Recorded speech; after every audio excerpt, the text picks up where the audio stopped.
Down the island, you know, we kept losing our stuff for the storm. I mean, it was eroding faster and faster and faster, and it wasn't home anymore. It was time to move on. It was time to close that chapter of our life and start the next one. I'm Travis Dordor. I'm a commercial fisherman in Cameron. I shrimp and I oyster. My story's getting out and people are starting to see that this isn't as safe and as clean as they thought it was. We're here in Cameron Parish right now because behind me is Venture Global Calcasieu Pass LNG facility. But next door to it, Venture Global also wants to build CP2 LNG directly across the river, another company called Commonwealth LNG. Next door to that one is G2 LNG, and so that's 4 LNG facilities right here at the mouth of the river in a place that just 2 years ago experienced Category 4 hurricanes back to back, followed by a winter storm Uri, followed by a random flooding in May. So the impacts of climate change are felt directly here, and at the same time, this is the place where these companies want to continue exacerbating climate change by pumping greenhouse gas, millions and millions of tons of greenhouse gases every year into the environment. My home is in Sulphur, Louisiana, and as you can see, we're surrounded by industry, several oil and gas facilities, a couple LNG facilities, but we have several projects that are proposed to come here. Right now, where I live, there's Westlake Chemical, Indorama, Sasol, PPG, Phillips 66, but then we have projects like Driftwood LNG and Commonwealth LNG. On top of all of the industry that we're surrounded by, we also have a lot of other issues that our community is facing because they're still recovering from hurricanes and storms that we've had in the last 2 years. It's the belly of the beast because all that's happening in terms of petrochemical expansions, plastics, you name it, it's happening here in Port Arthur. If you're talking about hydrogen hubs, these plants use and consume hydrogen, it's here. If you're talking about carbon sequestration and storage, Big Hill Strategic Petroleum Reserve is just down the street here. And guess what? It's happening here.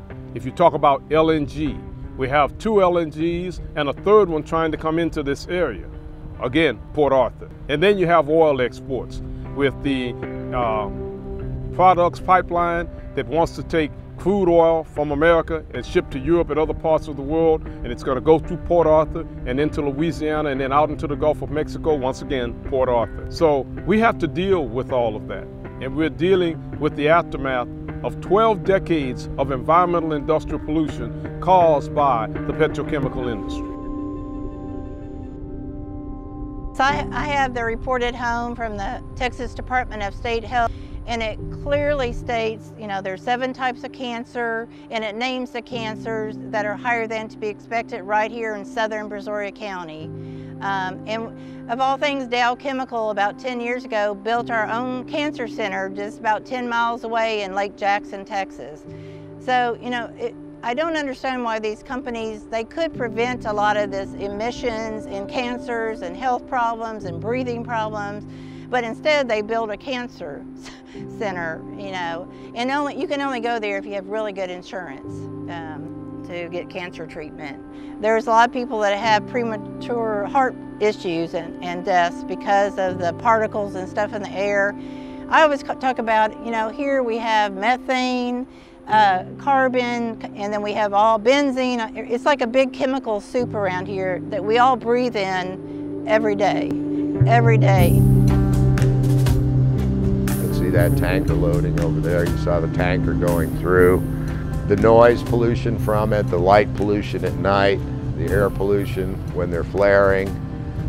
They've had several releases over there. When they were bringing that south tank into service, they didn't follow their own procedures, and their people, there was an investigation, and they said, well, we didn't follow our procedures and our control equipment didn't work like it was supposed to, and they flared, I think it was 700 million cubic feet of methane that just went out that was supposed to go through the flare. It never did. It was just released to the atmosphere.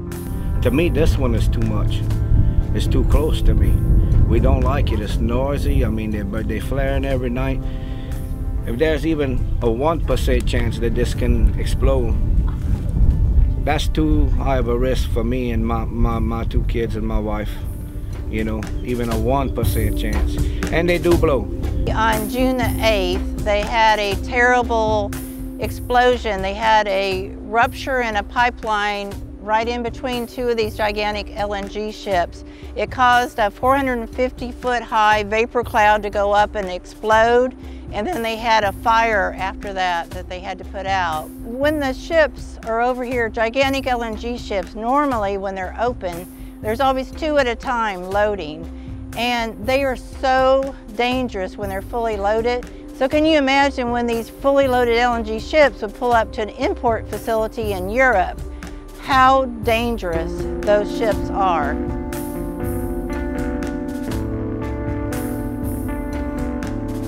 If we continue to invest in these suicidal projects, I mean, our grandchildren and generations to come will suffer.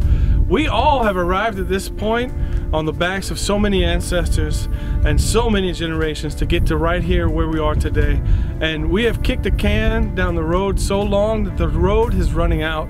And so I would just implore all the banks to not invest in fossil fuels infrastructure that is going to basically destroy a livable planet.